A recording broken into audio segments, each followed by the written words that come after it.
नमस्कार। मार्च फागुन गणेश चतुर्थी व्रत के पर्व पर आप सभी को बहुत बहुत हार्दिक शुभकामनाएं। तो हम आप लोगों को गणेश चतुर्थी का कथा सुनाने जा रहे हैं। लोग कथा सुन के पुण्य प्राप्त करिए। तो चलिए हम आप लोगों को कथा सुनाने जा रहे हैं, तब तक हमारे वीडियो पर आप लोग बने रहिए। गणपति भगवान की जय, रिद्धि सिद्धि माता की जय। पार्वती जी पूछती हैं, हे लंबोदर, फागुन कृष्ण चतुर्थी को गणपति जी की पूजा अर्चना कैसे करनी चाहिए? इस महीने में गणेश की पूजन किस नाम से होता है और आहार में क्या लेना चाहिए? गणेश जी ने कहा, हे माते, फागुन चतुर्थी को हेरंब नाम से गणेश जी की पूजा करनी चाहिए। पूजा का विधान पहले कही गई विधि अनुसार है। इस दिन खीर में कनेर का पुष्प मिलाकर गुलाबास की लकड़ी से हवन करना चाहिए। विद्वानों के अनुसार भोजन में घृत और चीनी ले। इस बारे में पहले समय की एक कथा सुनाता हूँ। जैसा कि युधिष्ठिर के प्रश्न के उत्तर में श्री कृष्ण जी ने कहा था, श्री कृष्ण जी ने कहा कि पुराने समय में युवानासव नाम के राजा हुए थे। वे बहुत उदार, धर्मात्मा और देवताओं एवं ब्राह्मणों की पूजा करने वाले थे। उसके राज्य में विष्णु शर्मा नाम के एक विद्वान ब्राह्मण रहते थे। वे वेदों के ज्ञाता तथा धर्मशास्त्र का अनुसरण करने वाले थे। उनके 7 पुत्र हुए। वे सब धनी थे, लेकिन आपसी प्रेम सहजता की वजह से वे सब अलग रहने लगे। उनके पिता हर के पुत्र के घर क्रमश एक एक दिन भोजन करते थे। धीरे धीरे वह वृद्ध होकर दुर्बल हो गए। वे अपनी पुत्र वधुओं द्वारा अपमानित होकर रोते रहते थे। एक बार विष्णु शर्मा गणेश चतुर्थी का व्रत रखकर अपनी बड़ी पुत्र वधु के घर पहुँचे। उन्होंने कहा, हे बहुरानी, आज मैंने गणेश जी का व्रत किया है। तुम पूजन का सामान इकट्ठा कर दो। गणेश जी खुश होकर बहुत धन देंगे। यह सुनकर बहु कठोर वाणी से बोली, हे ससुर जी, मुझे घर के कार्यों से ही अवकाश नहीं मिलता। मेरे पास फिजूल के कामों में पड़ने का वक्त नहीं है। आप सदैव ही कुछ न कुछ कार्य बताते रहते हो।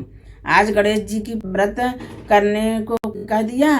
मैं गणेश व्रत को नहीं जानती और न ही तुम्हारे गणेश जी को। आप यहाँ से चले जाइए। बहू की डांट फटकार सुनकर वह 6 बहुओं के घर क्रम से गया, परंतु सभी डांट फटकार कर उन्हें भगा दिया। सभी जगह से अनादर पाकर वह दुर्बल शरीर ब्राह्मण बहुत ही दुखी हुआ।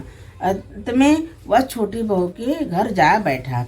छोटी बहू बहुत निर्धन थी। वह संकोच करता हुआ बोला कि अरे बहुरानी, अब मैं कहाँ जाऊं? सब बहुएं ने मुझे फटकार कर भेज दिया। तेरे पास तो व्रत के सामान को इकट्ठा करने का कोई साधन नहीं दिख रहा है। मैं स्वयं भी बहुत वृद्ध हो गया हूँ।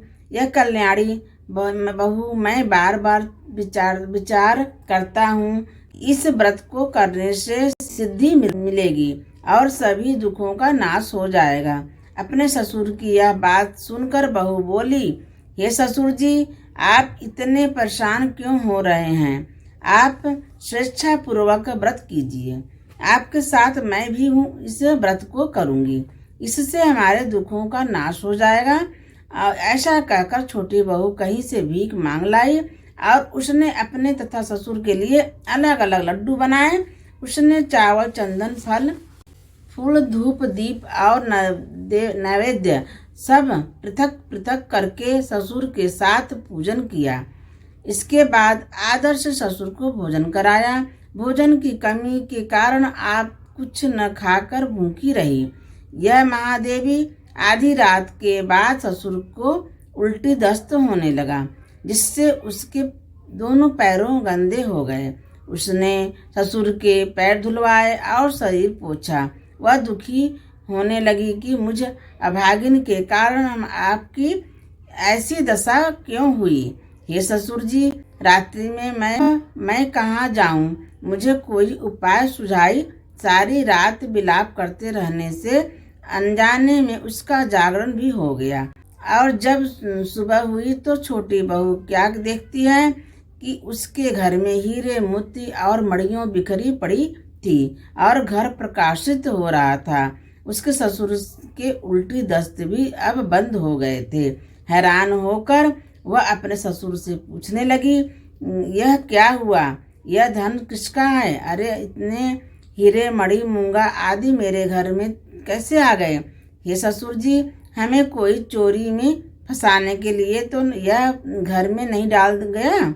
बहू की बात सुनकर ससुर ने कहा, हे कल्याणी, ये सब तुम्हारी श्रद्धा भक्ति का फल है।